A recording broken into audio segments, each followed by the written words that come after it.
Terry, hi. This is Jim Delapine, and I want to give you some video feedback here. And this is in regards to Fred here.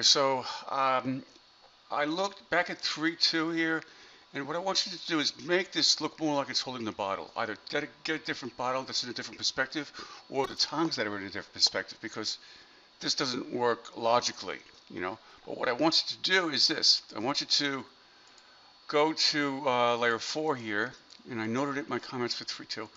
And what you want to do is use the layer mask to paint out the area that's going to make it look like it's going behind the bottle. Okay, so if you paint it with black, make sure that you have 100% hardness. This way you get a sharp edge. And this way you get a nice clean edge. So you're masking it out on the layer mask. Make sure that's something else active. Okay, let me undo that. So if I use white and zoom in, that's how I can bring it back. See, so I can bring back the tongues. Okay, so I want to make it appear as if it's falling behind the bottle and holding the bottle. So that basic principle should apply, to make things look like they're holding it. But of course, the perspective is important.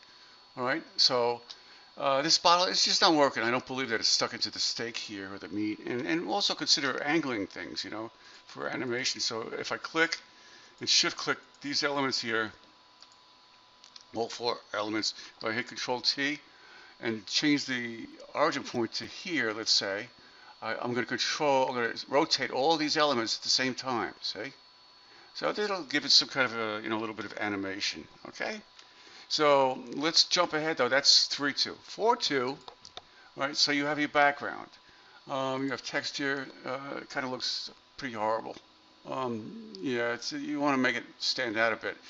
But let's talk about the background. It's just there. There's no perspective there. So let me show you what we can do.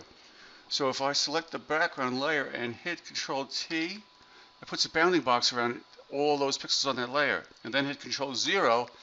So it shows me that that image goes all the way down here. All right. So it doesn't really matter in this case. So I'll just bring it up. I don't know. I'll bring it right here. It doesn't matter. Okay. I'll hit Enter. And then what I'll do is hit Control A to select all and crop it. So it'll crop out that image that goes behind everything, okay? So it's cropping it. So now when I hit Control T, it goes around the image. So nothing is out here anymore, okay? There's no exceeding image. So now what I'll do is this. I will go to my selection tool, and I will drag a selection across here to select the bottom area. And then what I'm going to do is remove it from this layer and put it on its own separate layer. So I'm going to hit Control Shift J. Okay? So Control Shift J removed it from the bottom layer and brought it to the top layer, a layer above. Okay? So now what I'll do is on layer 19, which is this layer here, I'll go to Edit, Transform, Perspective. Okay, and that's going to give me a kind of a perspective of like a floor, so to speak.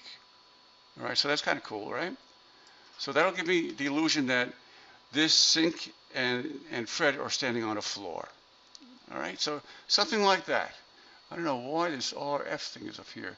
Oh, that's part of, because it's that's a web image. So you might be able to do something like this. Before you crop it, maybe I didn't, I cropped it and did not see this portion. But you might be able to, with this bottom layer active, do this. Click and drag kind of close to that number, right? And then hit Shift F5. And that will fill it with the content aware. So it's going to be aware of the content around it, and it might work, it might not. So I'll try it. I'm going to try it. Hit OK. And it did OK. Better than it was before, though. But try to avoid those numbers, okay? All right, so do that for the background so at least Fred is in an environment, okay? All right, thanks. Don't forget also, you need to make adjustment layers and save and save selections that are saved as channels. All right, I'll just tell you how to do that in my comments. Okay, bye.